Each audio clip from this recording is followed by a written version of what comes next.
பெரம்பலூர் மக்களவை தொகுதியில் ஐஜேகே வேட்பாளர் டாக்டர் பாரிவேந்தர் தீவிர வாக்கு சேகரிப்பில் ஈடுபட்டார். தேசிய ஜனநாயக கூட்டணியில் பெரம்பலூர் மக்களவை தொகுதியில் இந்திய ஜனநாயக கட்சி சார்பில் போட்டியிடும் டாக்டர் பாரிவேந்தர் தொகுதிக்குட்பட்ட பல்வேறு பகுதிகளில் சூறாவளி சுற்றுப்பயணம் மேற்கொண்டு தாமரை சின்னத்திற்கு வாக்கு சேகரித்து வருகிறார். அவர் செல்லும் இடமெல்லாம் பொதுமக்களும் தேசிய ஜனநாயக கூட்டணி கட்சியினரும் எழுச்சிமிகு வரவேற்பு அளித்து வருகின்றனர். அந்த வகையில் பெரம்பலூர் ராஜா தியேட்டர் மற்றும் சங்கு பகுதியில் பரப்புரை மேற்கொள்ள சென்ற டாக்டர் பாரிவேந்தருக்கு பெண்கள் ஆரத்தி எடுத்து வரவேற்பு அளித்தனர். அப்போது பேசிய பாரிவேந்தர் தொகுதி மக்களின் அனைத்து தேவைகளை நிறைவேற்றக்கூடிய நல்லவர்களை தேர்ந்தெடுத்து டெல்லிக்கு அனுப்பி வைக்குமாறு பொதுமக்களிடம் கேட்டுக் கொண்டார். இதனைத் தொடர்ந்து பெரம்பலூர் நகரம் வெங்கடேசபுரம் பகுதிக்கு வருகை தந்த டாக்டர் பாரிவேந்தருக்கு பெண்கள் உற்சாக வரவேற்பு அளித்தனர்.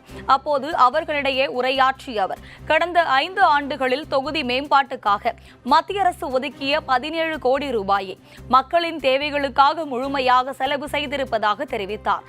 தன்னை மீண்டும் வெற்றி பெற செய்தார் 1500 ஏழை குடும்பங்களுக்கு உயர் மருத்துவம் இலவசமாக வழங்கப்படும் என பாரிவேந்தர் உறுதியளித்தார்.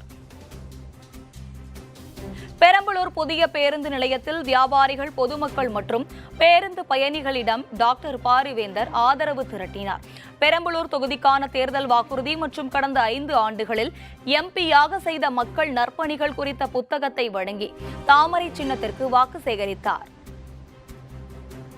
இதனைத் தொடர்ந்து துறைமங்கலம் பகுதியில் டாக்டர் பாரிவேந்தர் பொதுமக்களிடம் வாக்கு சேகரித்த போது பெரம்பலூரில் ரயில்வே திட்டம் நிச்சயமாக நிறைவேற்றப்படும் என உறுதியளித்தார். 1200 ஏழை மாணவர்களை இலவசமாக படிக்க வைத்து பட்டதாரிகளாக்கியிருப்பதாக அவர் தெரிவித்தார். மோடி நாட்டுக்காகவும் நாட்டு மக்களுக்காகவும் தன்னையே அர்ப்பணித்துக் கொண்டிருக்கிறார் என தெரிவித்த டாக்டர் பாரிவேந்தர், ஆனால் தமிழகத்தில் முதலமைச்சர் முதல் அனைத்து அமைச்சர்களும் ஊழல்வாதிகளாக இருக்கிறார்கள் என விமர்சித்தார். அமைச்சர்கள் லஞ்சம் வாங்குவதால் தான் அரசு அலுவலர்களும் லஞ்சம் வாங்குகிறார்கள் என அவர் குற்றம் சாட்டினார். போதைப் பொருளால் தள்ளாடி கொண்டிருக்கும் தமிழகத்தை காப்பாற்ற முடியாத ஸ்டாலின் இந்தியாவை காக்க போகிறாரா என கேள்வி எழுப்பிய அவர் ஸ்டாலின் இந்தியாவை உடைக்கத்தான் உள்ளார் என சாடினார். தமிழகத்தில் 1000 ரூபாய் உரிமை தொகை பாதி பேருக்கு வரவில்லை என குற்றம் சாட்டிய அவர் பொதுமக்கள் சிந்தித்து நல்லவர்களை தேர்ந்தெடுக்க வேண்டும் என கேட்டுக்கொண்டார். இந்த பெரம்பலூர் மக்கள் கடந்த 60 ஆண்டு காலமாக ஊரெல்லாம் ட்ரெயின் போகுது, எங்க ஊர்ல மட்டும் ஏன் ட்ரெயின் இல்லைன்னு நீங்கள் எல்லாம் ஏங்கிக் கொண்டிருந்தீர்கள். பாரத பிரதமர் அவர்களை பார்த்து பலமுறை பேசி அழுத்தம் கொடுத்து, அதே போல ரயில்வே அமைச்சரை 2 அமைச்சர்களை மீண்டும் மீண்டும் பார்த்து அவர்களுக்கும் இது செய்தே ஆக வேண்டும் என்று கட்டாயப்படுத்தி இப்ப இத்தனை ஆண்டுகளுக்கு பிறகு இப்பொழுது அவர்கள் ஒத்துக்கொண்டிருக்கிறார்கள். வருகிற 24 முழு பட்ஜெட்ல 1000 கோடி திட்டத்தை அவர்கள் நிதி ஒதுக்க இருக்கிறார்கள். அது நிச்சயமாக நிறைவேறும், இல்லாவிட்டால் விடமாட்டேன். அந்த அளவுக்கு அது ஒரு நிலைக்கு வந்திருக்கிறது.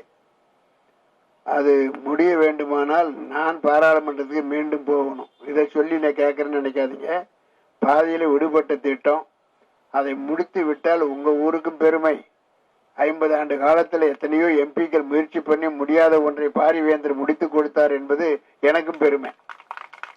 ஆகவே பாதியில் நிற்கிற அந்த ரயில் திட்டத்தை நீங்கள் நிச்சயமாக நிறைவேற்றி தர எனக்கு வாய்ப்பு தர வேண்டும்.